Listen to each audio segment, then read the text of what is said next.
안녕하십니까. 경력변화 전문가 중부대학교 신현종 교수입니다.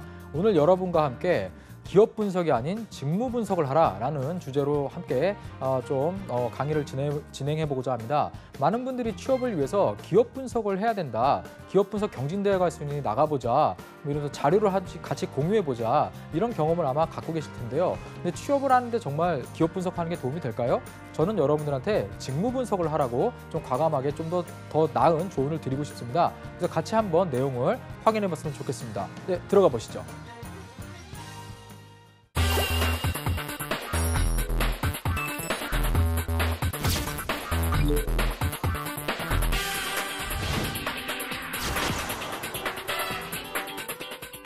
네, 그럼 지금부터 본격적으로 기업 분석이 아닌 직무 분석을 하라 내용을 좀 본격적으로 들어가 보도록 하겠습니다. 제가 오프닝 때 여러분들한테 이야기 드렸죠. 분명히 여러분들 아마 대학을 다니시면서 기업 분석 경진대회다 아니면은 뭐 수업 시간에 기업 분석 조별 발표를 한다 또는 기업을 분석해서 레포트 파일을 내면 뭐 학교에서 주는 무슨 뭐 포인트라던가 뭐 장학금을 주겠다 이런 얘기 여러분들 많이 들어보셨을 겁니다. 그리고 한 언론사 같은 경우는 아예 이거를 전국적인 대회로 열기도 하거든요. 그래서 왜 이렇게 상을 줄까요? 아마 이런 기업 분석 경진대회 자체가 이렇게 하는 거 보면 되게 열심히 하는 것도 볼 수 있고 기업에 대한 관심을 끌어들일 수도 있고요. 여러분들이 취업을 할 때 물론 스스로에 대한 취업 준비도 중요하지만 기업에 대해서 알고 한번 지원해봐라. 이런 차원에서는 상당히 매우 좋습니다. 그런데 여러분들 이런 그 기업 분석 경진대회가 제가 기억으로는 한 2011년부터 전국적으로 유행을 타면서 많은 대학에서 실시해오고 있는데요. 이미 꽤 한 7, 8년 정도 이미 되다 보니까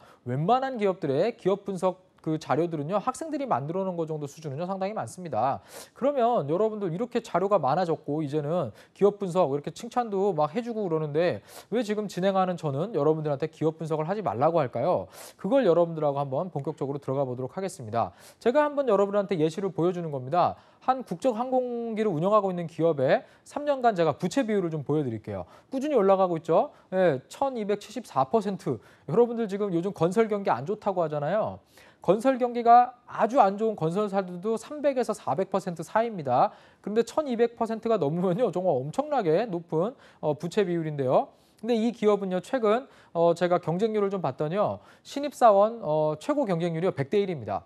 그러니까 여러분들 기업 분석하는 거 의미가 있나요? 여러분들 잘 보세요. 대기업, 공기업이면 무조건 씁니다. 예. 그렇기 때문에 여러분들 나는 대기업, 공기업 아니면 안 쓰겠다. 나는 내 취업의 마지노선은 거기기 때문에 난 거기 못 갈 것 같아서 공무원 준비하겠다. 이런 분들이면요. 저는 과감하게 얘기 드립니다. 남들이 했던 기업 분석 자료 그냥 받으시고요. 여러분들 안 하셔도 돼요. 단, 여러분들 진짜 진지하게 저는 중소기업, 중견기업도 갈 생각이 있습니다. 이런 분들이라면 진심으로 진짜 꼭 기업 분석을 하십시오. 왜냐하면 보통 중견, 중소기업들은요. 기업 분석을 하고 오는 친구들이 없거든요. 그래서 기업에 대해서 많이 알고 준비를 해오고 조사를 해온 사람이라면요. 당연히 이 친구는 우리 회사 와도 그만두지 않을 것이다 라는 믿음을 딱 주기 때문에 바로 선발합니다. 그래서 여러분들이 어느 쪽에 취업 목적을 잡고 있느냐에 따라서 여러분들이 좀 기업 분석에 대해서 생각을 좀 달리 해보시는 게 좋겠다. 이런 좋은 조언을 드리겠고요. 여러분들 만약에 그러면 기업 분석을 하지 않으면 저는 무엇을 해야 됩니까? 네, 직무 분석을 한번 해보세요. 그 이야기를 여러분들하고 풀어나가보도록 하겠습니다. 그런데 기업 분석 하지 말라고 자꾸 그러시면 어떡합니까? 그럼 여러분들 제가 많은 분들이 잘못 알고 있는 부분 간단하게 요약해서 빨리 좀 알려드리도록 하겠습니다. 그래서 여러분들 기업 분석 그럼 어떻게 진행하는지 한번 진짜를 좀 볼까요? 여러분들 수압 분석이라는 걸 많이 합니다. 수압 분석은요. 외부 요인과 내부 요인 네 가지를 여러분들이 수집된 정보를 통해 가지고 포괄적으로 분석하는 방법입니다. 여러분들. 그런데 시장의 각 세그먼트, 그러니까 여러분들이 그 안에서 하나씩 구체화해야 돼요. 그거에 대해서 우선순위를 좀 정하고요. 그 세그멘트별로 SWOT에 대한 영역을요. 여러분들이 쭉쭉쭉 파악을 해가지고 어떤 그 장점을 매기고 찾고 우선순위를 매기고 여러분들 이런 것들을 쭉 파악을 하는 게 수압 분석을 시작하는 가장 기본적인 이론입니다. 그래서 여러분 이거 왜 해야 되죠? 네, 가장 중요한 세그먼트를 찾아서 그쪽으로 역량을 쏟아주기 위함인 거죠. 전술을 개발하기 전에는요, 반드시 현재 위치와 노력을 통해 도달할 수 있는 목표가 나와야 됩니다. 그러기 위해서 스왓을 하는 거지 그냥 회사에 그냥 이름 하나 걸어놓고 그 이름이 주는 브랜드 이미지 내가 생각하는 그냥 브랜드 이미지만 가지고 이 회사는 강점은 뭐야 약점은 뭐야 그냥 이런 식으로 여러분들이 수합 분석하는 거는요 그거 전부 잘못된 거예요 여러분들. 근데 어떻게 하는지 아무도 알려주지 않죠. 그래서 제가 오늘 갖고 온 겁니다. 그래서 여러분들 기회와 위협 부분에서 목록을 작성하는 거는요. 여러분들 시장의 세분화 부분 그리고 시장을 분석하는 부분, 환경을 분석하는 부분 이것에 대한 여러분들 정보를 다 모아다가 여러분들이 목록을 만드는데요. 알아두실 건요. 완벽한 목록은 없습니다. 많은 목록을 만들어서 그중에서 여러분들이 이 협의 과정을 통해서 도출을 하는 거죠. 그래서 여러분들 예를 들어서 뭐 시장에서는 이러한 것 뭐 높은 성장률, 수용도, 가격 민감도 이런 걸 좀 보면 되고요. 사실 어떤 사업을 하는데 어떤 국가에서는 못하게 하고 어떤 지역에서는 뭐 오히려 세제 혜택을 주고 이럴 수도 있잖아요. 그런 뭐 정부적인 그런 뭐 거버먼트 이슈라던가 아니면은 뭐 성장 경제냐 아니냐 뭐 이런 것 그리고 또 이제 뭐 경쟁사는 어떤가 뭐 이런 것들을 여러분들이 보실 수가 있겠고요. 그다음에 이제 강점과 약점은 아무래도 내부적으로 이루어지는 거죠. 그래서 근데 여러분들이 강점과 약점 내부에서 이루어지는 거기 때문에 사실 우리가 외부에 있는 사람이라서 할 수 없어요. 어느 정도는. 그런데 여러분들 뭐 이런 지속 가능 경영 보고서라던가 아니면 IR 자료 이런 걸 통해서 여러분들 공시 자료를 통해서 한번 좀 분석을 해볼 수가 있거든요. 그리고 많은 증권사에서 애널리스트 리포트가 나옵니다. 이런 걸 통해서 여러분들이 정보를 수집해서 뭐 제품이라던가 기업에 대해서 한번 목록을 쭉 만들어 놓는 거죠. 이 회사가 가격이 좋다던가 아니면 무슨 딜리버리 시스템이 좋다던가 아니면은 생산적인 R&D를 하고 있다거나 아니면 유통망이 정말 탁월하다거나 이런 것들에 대해서 강점 목록을 여러분들이 쭉 적시를 하는 겁니다. 그 다음에 여러분들 각 그 목록을 만든 다음에요. 가중치를 부여하셔야 돼요. 그래서 각각의 시장에 세분화된 세그먼트를 하나씩 여러분들이 지정을 한 다음에 지금 제가 보여드리는 매트릭스처럼 각각의 여러분들이 그 기회와 그리고 위협 그리고 강점과 약점 부분에서 여러분들이 그 정의한 이 목록에 대해서 여러분들이 세그먼트를 한 4개 정도 나눴다. 그럼 거기에 스코어를 여러분들이 매기는 걸 하신 다음에 그 앞에 여러분들이 생각하는 가중치를 매긴 다음에 거기서 합의 점수가 100이 돼서 가장 높은 쪽의 세그먼트 쪽으로 여러분들이 들어가시게끔 만드시는 게 중요합니다. 그래서 점수 크기를 이렇게 여러분들이 주시면 좋겠고요. 마이너스도 있다는 거 기억하십시오. 그렇게 해서 여러분들 이렇게 등급을 정해서 점수를 주고요. 이 점수 총점에 따라서 매트릭스를 하나 그려가지고 여러분들이 이렇게 뭐 나인 그리드에서 여러분들이 어느 쪽에 위치하게 되는가 해서 가장 세그먼트가 가장 저항이 적은 쪽에 딱 들어간 걸 여러분들이 선택하시면 되는 거죠. 그쪽으로 의사결정이 나면 거기에 차별화, 포지셔닝, 경험, 타겟팅 위한 전략을 쫙 수립해서 들어가는 거죠. 이게 바로 여러분들 수합 분석입니다. 그런데 그냥 이름만 놓고 그냥 몇 가지 인터넷으로 찾아가지고 수합 분석을 합니까? 그렇게 해갖고는 여러분들 할 수가 없다라는 거 기억하십시오. 그래서 제가 엔젤리너스를 한번 예로 가져가 봤어요.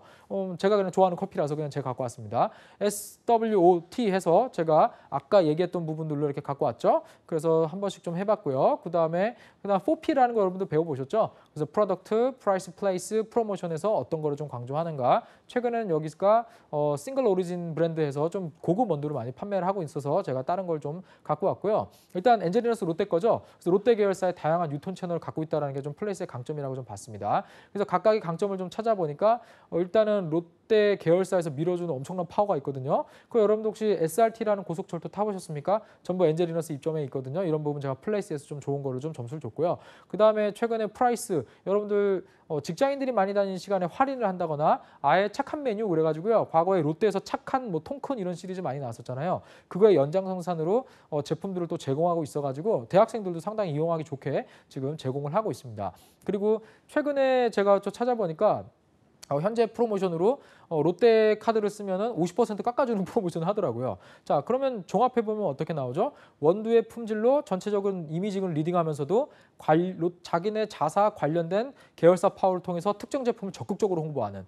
그러니까 전체적인 이미지는 원두의 고급화로 퀄리티를 끌어올리면서 각각 개별 제품에 대한 프로모션은 카드사를 통해서 적극적으로 한다는 거죠. 네, 이런 식으로 여러분들 접근해 보시면요 어떻습니까? 아, 이렇게 해서 4P 분석이 끝나는구나 보시면 되겠죠. 그래서 여러분들 이런 식으로 여러분들이 STP 분석까지도 할 수 있어야 됩니다. 이렇게 여러분들이 하셔야 경영 기법을 통해서 분석을 하는 건데 여러분들 사실 여태까지 여러분들 기업 분석하라고 배운 거랑은 조금 다르죠. 그래서 여러분들 정확히 알고 이렇게 하시면은요 시간도 오래 걸리고요 혼자 못 합니다. 그렇기 때문에 기업 분석을 혼자 할 수 없잖아요. 그래서 여러분들 대기업, 남들도 다 하는 기업, 아까 봤지만 부채 비율 높다고 뭐 지원 안 하진 않잖아요. 그러니까 여러분들 웬만하면은 이게 내가 그냥 어떤 대회를 참가하기 위해서 이렇게 이벤트로 나가는 게 아니라면요. 모든 기업들 다 기업 분석을 하겠다고 붙잡아 놓고 시간 보내지 마시고요. 그 시간에 차라리 아르바이트를 하시거나 자기소개서를 더 쓰시는 게 낫다라는 제가 얘기를 드리겠습니다.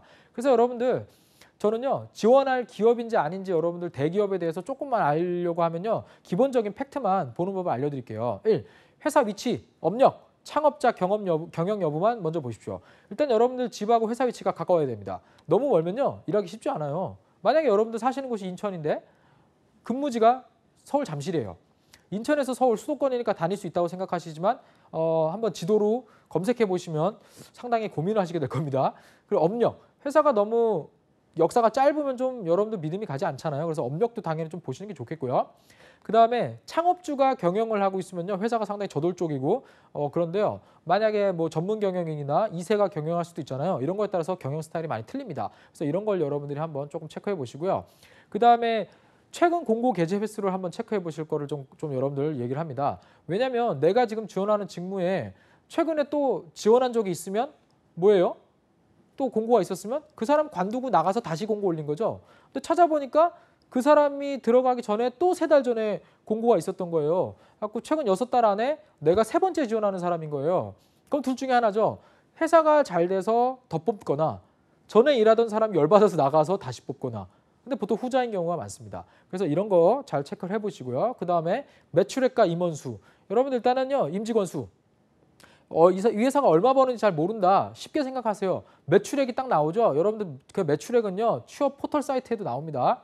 그냥 총 매출액에 임직원 수로 나눠보세요. 그래서 한 명당 매출이 1억 이상 나오면요, 훌륭한 회사입니다. 여러분들 그거 한번 기억해 주시면 되겠고요. 어렵지 않죠? 그 다음에 연봉 정보, 그 다음에 고용 형태, 여러분들 수습이 어떻게 되는지, 정규직 전환 조건이 어떻게 되는지 꼭 따져보십시오. 그리고 인터넷으로 여러분들 검색 가능하잖아요. 이런 평판을 좀 조회해 보시기 바랍니다. 여기까지 하는데 30분이면 돼요. 그래서 여러분들 뭐 며칠씩 여러분들 투자하면서 막 정말 멋있게 기업 분석할 필요 없고요. 딱 요 정도만 기업 분석하시면 뭐 큰 문제 없다라는 이야기를 드리겠습니다. 자, 그럼 우리가 이제 직무 얘기를 하죠. 자, 직무. 여러분들 기업에서 직무는 왜 정할까요? 네, 어떤 사람이 어느 정도의 일을 얼마만큼 하고 있는가를 정해놓은 거예요. 왜냐하면 여러분들 사람이 있는데 누가 어떤 일을 하는지 모르면 누구를 더 뽑아야 되고 어떻게 사람 일 시켜야 되고 모를 수 있잖아요. 그래서 여러분들 주먹구구식으로 막 이렇게 일 시키고 태업이라는 말 들어보셨어요? 사람들이 모였는데 일을 안 해요. 여러분들 그 과거에 그 이 컨베이어 벨트로 상당히 우리 그 산업에 큰 영향을 미친 포드 자동차 있잖아요. 이 자동차가 컨베이어 벨트 생산 방식을 도입하기 전에는요, 정말 이런 운영 체계가 없었어요. 그래서 노동자들이 오면요, 차가 이렇게 만드는 과정이요, 컨베이어 벨트에 지나가는 걸 차 조립하는 게 아니고 오늘 모여가지고 마이클 씨는 오늘 바퀴 끼고 뭐 이런 식으로 정말 주먹구구식으로 했거든요. 그러니까 생산성이 상당히 떨어졌겠죠. 그래서 누가 얼마만큼의 일을 하는지 알게 되면서 이제는 사람을 어느 정도 고용할 수 있고 경영이 예측 가능하게 된 거죠. 그래서 분업화가 되고 성과에 대한 보상을 할 수 있게 된 겁니다. 그래서 여러분들 어떤 직무가 우리 회사에서 있는지 모르면요, 회사는요 돌아갈 수가 없는 거예요. 그래서 여러분들 직무를 모르는데 어떻게 회사에 지원을 하겠습니까? 꼭 이 부분 여러분들이 기억하시면 좋겠습니다. 그래서 여러분들 직무는 뭐 여러 가지 이런 개념들이 있는데 회사에서 정해놓은 일이다, 이렇게 그냥 쉽게 생각하시면 되겠습니다. 그래서 직무를 접근하는 방법, 우리 취업준비생 입장에서는요, 이 두 가지를 보시면 될 것 같아요. 과업지향적이냐, 작업자 지향적이냐. 그래서 어떤 곳은 이 일을 하기 위해서 뭐 예를 들어서 과업, 그러니까 어떠한 일을 할 수 있고 어떤 일을 수행해야 되고 그가 할 수 있는 그런 퀄리피케이션에 대해서 나와 있는 것도 있고요. 어떤 곳은 작업자 지향적이라 이 사람이 이 일을 하기 위해서 어느 정도의 어떤 역량이 필요하다라고 이렇게 기술하는 것도 있거든요. 그래서 이렇게 조금 두 가지 방식이 있다라는 거 기억하시면 좋겠습니다. 그래서 HR, 그러니까 인사를 하는 쪽에서는요, 적정 인력은 산정하고 전체적인 그 사람들의 인사 전체의 관리 기준을 만드는 게 직무거든요. 그래서 여러분들 인력은 돈이고요. 인력은 곧 자산이에요. 그렇기 때문에 여러분들 직무는 상당히 회사에서도 중요하게 보고요. 직무를 전부 만들어 놓은 다음에 거기를 전부 세분화해 가지고요, 우리 회사에서 몇 명의 사람이 어느 정도의 돈을 받고 어떻게 일하고 있고 다음 직급으로 넘어가는 사람들이 얼마나 되고 그 다음에 신입사원이 얼마나 필요하고 전체적인 인력 운용 계획은 다 플랜에 의해서 돌아간다. 여러분들 이거 하나만 기억하시면 되겠습니다. 그래서요, 기업의 직무는요, 근데 기업마다 전부 달라요. 그리고 경영 환경이나 스타일이 다르기 때문에 절대 같을 수가 없는데요. 뭐 전통적으로 있는 조직 있잖아요. 반드시 있어야 되는 거. 인사, 재무, 총무, 비서. 자, 이런 데는요. 모든 회사가 똑같아요, 사실은. 그런데 다른 데는요. 직무 범위가 너무 달라요. 어떤 데는 영업과 마케팅 붙어 있고 어떤 데는 영업과 MD 붙어 있고 어떤 데는 뭐 재무랑 뭐 다른 게 또 뭐 붙어 있고 이런 식으로 막 전부 막 되게 뒤섞여 있는 곳들도 많거든요, 여러분들. 그리고 어떤 회사는 재무팀이 없고 각 영업 부서마다 재무 직원이 따로 있다거나 막 이런 식으로 회사들마다 전부 이런 직무 체계가 다릅니다. 그래서 이거는 여러분들 꼭 정해진 하나의 룰은 없다라는 거 기억하시면 좋겠습니다. 자, 그러면 이런 직무를 좀 알았으면요. 기업들마다 직무가 그럼 어떻게 만들어질까? 이건 경제 상황하고도 좀 관련이 있습니다. 회사에서 일이 잘 되고 수요가 많은 곳에 직무를 늘릴 거 아니에요. 여러분들 경제 상황 누구나 다 알죠. 제가 굳이 설명드리지 않아도 좋지 않다라는 건 누구나 알 겁니다. 그다음에 여러분들 우리나라 기업들이 최근에 해외로 진출하는 경우가 상당히 많거든요. 해외 진출에 따른 직무가 많아지면서 거기에 신규 신입사원을 더 뽑으려는 회사들이 상당히 많습니다. 그래서 여러분들 수출에서 가장 중요한 국가는 미국이랑 중국이죠. 근데 최근에는 베트남이라던가 뭐 필리핀 이런 쪽도 상당히 뜨고 있습니다, 여러분들. 그래서 실제로 베트남 같은 경우는요. 한인 기업이 진출해서 현지에서 고용하고 있는 그 고용 인력만 한 80만 명 이상 된다고 하거든요. 그 정도로 상당히 많은 사람들을 고용을 하면서 해외에서 일을 하고 있습니다. 그래서 우리 동남아 국가에서 지금 상당히 많은 사람들 채용하고 있거든요. 그럼 동남아 쪽이랑 일을 많이 하기 때문에 만약에 그럼 어떤 직무의 사람이 많이 늘어나겠어요? 영업관리 또는 현지인 교육, 현지인 채용, 그리고 또 어떤 거? 뭐 이런 그 사람들의 업무 지원 부분, 이런 부분, 그리고 또 물류 이런 쪽 상당히 많이 늘어나겠죠. 그래서 여러분들이 이 기업이 지금 동남아 쪽에 진출을 해서 사업이 커지고 있기 때문에 이쪽에 직무에 지원했을 때 내가 조금 더 성공 확률이 높겠구나. 이런 걸 여러분들이 한 번씩 봐가면서 지원을 하셔야지 그냥 회사 땅 뜨면 그냥 제일 편해 보이는 거 딱 지원하시면 안 돼요, 여러분들. 제가 해외 얘기하면서 아까 물류 얘기를 했잖아요. 그럼 제가 직무를 조금 한번 살펴보면서 들어가 보도록 할게요. 자, 그럼 제가 물류를 갖고 왔는데 옆에 SCM 구매까지 있거든요. 여러분들 알아두셔야 될 건요. 물류를 하게 되면요. 최종적으로 구매까지도 지원이 가능하게 됩니다. 그래서 제가 물류를 쓰다 보니까 구매까지 그냥 써왔거든요. 뭐 예를 들어서 그냥 제가 갖고 왔는데요. 해외에서 어떤 물류 시스템입니다. 이렇게 쭉 돌아가죠. 자, 국내에서도 이런 물류 시스템을 갖고 있습니다. 여러분들 하나 아실 거는요. 이 서플라이 체인 매니지먼트, 이 매니지 시스템은요. 여러분들 아셔야 되는 게요. 이 전체적으로 여러분들 제품을 생산을 해서 만드는 데까지요. 기본적으로 원료 코스트라던가 인건비 코스트는 비슷비슷해요. 그럼 마진은 어디서 보통 남길까요? 여러분들 아셔야 되는 게요. 이익 창출에 가장 중요한 역할을 하는 것이 바로 이 배송, 바로 이 물류예요. 물류 비용을 얼마나 효율적으로 하느냐가 회사의 이익입니다. 그래서 아주 중요하거든요. 근데 여러분들 지금 제가 보여준 이 시스템에서 딱 보면 이거 다 사람이 합니까? 아니에요. 전부 IT입니다. 그래서 여러분들 물류, SCM 하면요. 그냥 뭐 물류가 돌아가는 거 좀 알면 되겠지. 아닙니다. IT, ERP와 관련된 많은 이야기를 알고 계셔야 되고요. 지금은 업무를 전부 자동화하고 있기 때문에 어떤 이 업무를 이 아웃바운딩, 인바운딩에서 처리하는 사람들도 물론 중요하지만 이 시스템을 계속 자동화하는 데 있어서 필요한 인력들을 계속적으로 선발해 나가고 있거든요. 그리고 사람을 뽑을 때 이런 쪽에 지식이 있는 사람을 뽑아요. 그래야 나중에 업무가 계속 자동화되면서 사람을 줄여나갈 때 해당 쪽에 업무 분야 지식이 있는 사람을 남기지 그쪽에 지식이 없는 사람을 계속 데리고 있을 수는 없잖아요. 그래서 여러분들 현장직보다는요. 관리자 직무를 고려하고 있다면요. 구매 영역까지도 나중에 확장될 수 있는 부분들도 생각해야 되기 때문에 IT 쪽인 지식을 좀 여러분들 공부하신다면요. 좀 많이 보시고 물류에서 IT가 뭔지를 좀 아시고 자기소개서를 쓰시고 면접 때 이야기하시는 게 상당히 중요하겠습니다. 이게 이제 그런 시스템들을 제가 보여드리는 거죠. 그래서 여러분들 이런 시스템 딱 알고 보면은 그럼 구매를 내가 그러면 물류를 할 줄 알면은 제품이 어떻게 돌아가는지 아니까 그러면 어떤 제품이 우리 회사에 필요한지도 알 수 있지 않을까? 맞습니다. 구매 직무까지도 한번 생각해 볼 만한데요. 여러분들 구매 직무는 잘 알아두셔야 될게요. 구매, 생산, 판매까지 다 총괄하는 직무이기 때문에요. 상당히 책임감도 강하고요. 리스크도 높은 직업이고요. 스트레스도 많습니다. 정말 열심히 일할 생각 없으시면요. 여기 처음부터 지원하지 마시라고 제가 좀 권해드리거든요. 하지만 업무 만족도도 상당히 높고요. 추진하는 그런 보람도 상당히 높기 때문에 여러분들 이 구매 직무는 상당히 괜찮다라는 이야기를 좀 드리겠습니다. 그런데 이런 구매 관련된 센터는요.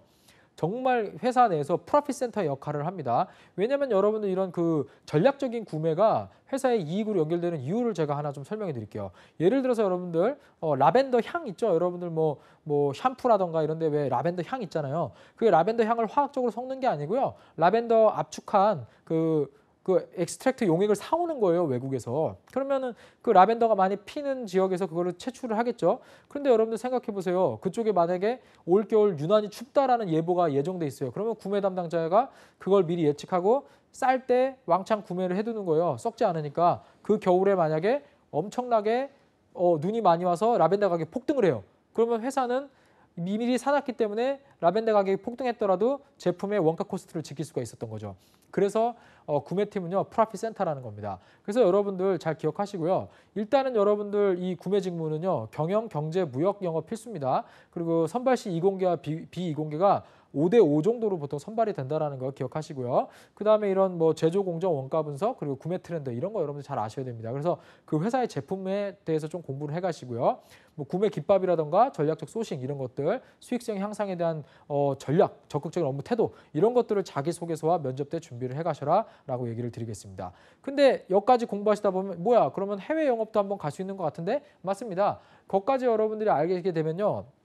어떤 물류의 확장 결국 해외까지 있고 또 해외 쪽에 나갔을 때 사실 해외 영업이 가방 들고 물건 팔러 가는 게 아니고요. 해외에 우리 있는 바이어나 거래처하고요. 이런 거래를 계속 관리하는 역할을 하는 거고요. 이 사람들한테 물건을 팔거나 할 때는요. 실제로는 뭐 컨벤션 센터 같은 데서 전시회 때 만나고 거래를 트거나 아니면 상당히 높은 분들이 나갑니다. 그렇기 때문에 여러분들 해외 영업까지도 사실 들어갈 수가 있겠죠. 그래서 공부하는 영역이 비슷하기 때문에 물류를 준비한다 그러면요. 구매를 거쳐서 해외 영업까지 상당히 넓게 여러분들이 직무를 확장시킬 수가 있는 거예요. 그래서 이 부분 여러분들 생각하신다 그러면 직무를 먼저 분석해야 내가 어디 지원할지가 보이겠구나 이런 거 기억하실 수가 있을 겁니다. 하나 더 예시를 좀 볼게요. 이번엔 제가 영업 마케팅 직무를 갖고 왔습니다. 여러분 영업 마케팅 그러면 되게 오해를 많이 하거든요. 그래서 제가 5가지로 좀 준비를 해왔습니다. 하나씩 좀 보시죠. 일단 여러분들 영업직 그러면 판매직이라고 생각하는 경우가 많은데요. 절대로 그렇지 않습니다. 여러분들 저렇게 사진에 보면 마트에서 물건을 이렇게 판촉하는 분들 있잖아요. 저분들은 판촉사원, 판매사원이지 영업사원은 아니십니다. 근데 저 마트에 매출을 관리하고 물건을 넣고 좋은 위치를 선정하고 프로모션을 결정하는 사람들이 누구죠? 그 사람들이 바로 영업관리직, 영업직원들이에요, 여러분들. 그래서 여러분들 영업직 그러면 보험, 자동차, 정수기, 인터넷 같은 거 이렇게 그 대민 세일즈 하는 거, 그냥 맨땅 세일즈 하는 걸 여러분들이 생각하는 경우가 있는데 그 영업직무 아닙니다. 그건 그냥 판매직이고요. 여러분들 영업직은요 절대 그런 게 아닙니다. 한번 예시를 들어볼까요? 여러분들 만약에 한 회사에서 가스보일러를 팝니다. 가스보일러 영업직무를 선발해요. 저런 제조 큰 회사에서. 여러분들 그러면 이제 영업직무니까 여러분들 생각에 의하면 보일러 싣고 팔러 다녀야 될 거 아닙니까? 그럼 여러분들 뭐 트럭에다가 저거 싣고 다녀요? 보신 적 있어요? 아니죠. 보일러 여러분들 어디서 사요? 인터넷에서? 안 팔아요. 여러분들 아셔야 될 거는요. 보일러 판매는 지역 총판에서 합니다. 그럼 저런 지역 총판이라던가 아니면 뭐 재건축이라던가 이런 구매가 이슈가 있을 것이고요. 이런 전국에서 보일러 총판들이 영업을 하고 하는 일들을 관리하고 도와주고 교육하고 하는 일들을 영업 직무가 하는 거죠. 그러니까 직접적으로 팔지는 않아요. 만약에 여러분들 여기 들어가셔가지고 뭐 친척분이 보일러 하나 좀 싸게 줘. 그러면 여러분들 저 총판에다 전화해 주지 여러분들 보일러 들고 갈 수는 없거든요. 그래서 여러분들 오해하지 마셔라. 그리고 여러분들 취업하다 보면 잘 안 돼서 영업직 가는 거다 이렇게 잘못 생각하시는 분들이 있는데요. 여러분들 대기업이면 대기업일수록요. 영업직이요. 가장 파워가 높은 여러분들 직무입니다. 그래서 제가 현대자동차 여러분들이 가장 좋아하는 회사니까 제가 국내 영업본부를 좀 갖고 와봤거든요. 자, CEO 밑에 전략 영업 부분에서 아예 딱 한 파트로 갖고 있죠. 영업 추진 부분 딱 있죠. 여러분들 네 개의 파트가 있는데 2개가 영업이에요. 왜죠? 차가 팔려야 돈을 벌죠. 그 돈으로 월급을 주잖아요. 그래서 여러분들 영업이 절반이 넘습니다. 그리고 여러분들이 알고 있는 뭐 신사업이니 뭐 여러 가지 여러분들이 생각하는 좋은 거 있잖아요. 네, 영업에 있죠, 전부. 여러분들 CRM이니 전부 영업입니다. 그래서 여러분들 영업이 절대로 눈 낮춰서 그냥 가는 직무는 절대로 아니고요. 특히 여러분들 여기 보면요. 국내 영업본부도 뭐 판매 영업 지원, 국내 마케팅. 마케팅이 영업 밑에 있죠.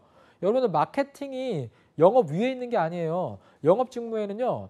영업 관리, 영업 지원, 그리고 이 영업에 대한 전체적인 설계를 하는 이런 그 마케팅 직무 이렇게 쭉 3가지가 있어요. 그래서 여러분들이 만약에 일을 하면서 영업 기획직을 하게 됐다? 그게 바로 마케팅이라는 거예요. 그래서 이 조직도를 보시면 영업본부가 상당히 안에서 중요하다는 걸 알 수 있죠. 그래서 여러분들 저는 마케팅 할래요. 그런 소리 하지 마시고요. 영업하겠습니다라고 얘기하셔야 됩니다. 왜? 영업을 배워서 마케팅을 하게 되는 거거든요. 그래서 여러분들 꼭 기억하시고 저는 마케팅이요 이런 소리 하시면 안 됩니다. 그리고 여러분들 영업과 마케팅의 차이 제가 분명히 아까 얘기 드렸죠. 영업 기획, 관리, 지원. 여러분들 처음 들어가면요 대부분 영업 관리나 지원의 일을 하다가 나중에 기획의 일을 하게 됩니다. 여러분들 생각해 보십시오. 지금 여기 있는 저 제품이요. 1+1을 기획한 사람이 있겠죠. 누구겠어요? 영업기획자죠. 마케터죠. 회사에서 그거 기획하고 승인받을 정도면 누구겠어요? 상당히 직급이 좀 있겠죠. 필드 경험도 많고. 여러분들이 경험이 없고 필드에 대한 경험이 없으면요. 절대로 마케팅을 할 수가 없습니다.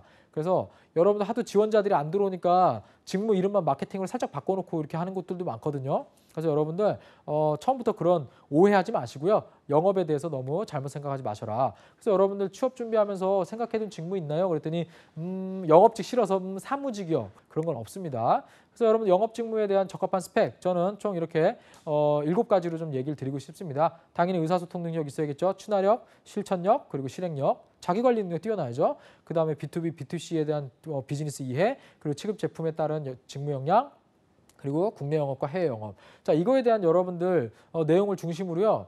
여러분들 자소서를 구성하시고요. 면접에 가서 이런 거 내가 자신 있다고 한번 이야기를 해보세요. 여러분들 이 사람 영업 정말 잘할 사람이고 준비가 잘 돼 있구나라고 하고 뽑아줍니다. 그래서 여러분들 이런 직무에 대한 거 여러분들 잘 보시고요. 너무 어렵게 생각하지 마셔라 얘기하겠습니다. 여러분들 스펙은 자기만족입니다. 여러분들 너무 많이 쌓지 마시고요. 직무 여러분들 크게 보시면은요. 자, 영업, 비영업으로 나누죠. 거의 영업입니다. 그리고 영업 개발이 있으면요. 여러분 IT 회사에서는요. 딱 이 2가지 직무밖에 없어요. 그리고 여러분들 수평적 조직이라면 영업이라 뭐 이런 개념이 아니고요. 업무가 상당히 다양하게 나한테 돌아옵니다. 수직적이라면 반대로 어때요? 예, 딱 과장님, 대리님 뭐 이렇게 딱 있기 때문에 나한테 들어온 업무가 딱 되게 딱 한정돼 있겠죠. 이런 차이도 분명히 있겠고요. 그리고 실행 조직이냐 지원 조직에 따라서 당연히 좀 다를 겁니다. 그리고 우리가 조직적으로 보면 경영 지원, 영업 생산 R&D 우리가 기본적으로 전통적으로 알고 있는 이런 개념들이죠. 그래서 여러분들 직무적으로 접근을 하시고 직무를 분석해서 찾아라. 그러면 여러분들 고연봉을 원하시면요. 예, 열심히 찾아보십시오, 여러분들. 그냥 일 안 하고 편하게 있는 회사는 절대 존재하지 않습니다, 여러분들. 그래서 시간 관리와 태도 여러분들이 조금 바꿔보시고요. 직무를 분석하셔서 내 직무를 찾으면요. 직무에 따른 확장된 지원 가능한 기업들이 나옵니다. 그래서 내가 지원 직무를 고르고 직무를 분석해서 확장 가능한 직무들을 놓고 3개, 4개 나오면 그 직무가 나올 때마다 여러분들이 여러분들 이력서 자기소개서를 쓰셔가지고 충분하게 많이 지원을 하셔가지고 꼭 합격할 때까지 도전하시는 게 여러분들 취업을 앞당기는 지름길이다. 이렇게 이야기를 드리겠습니다.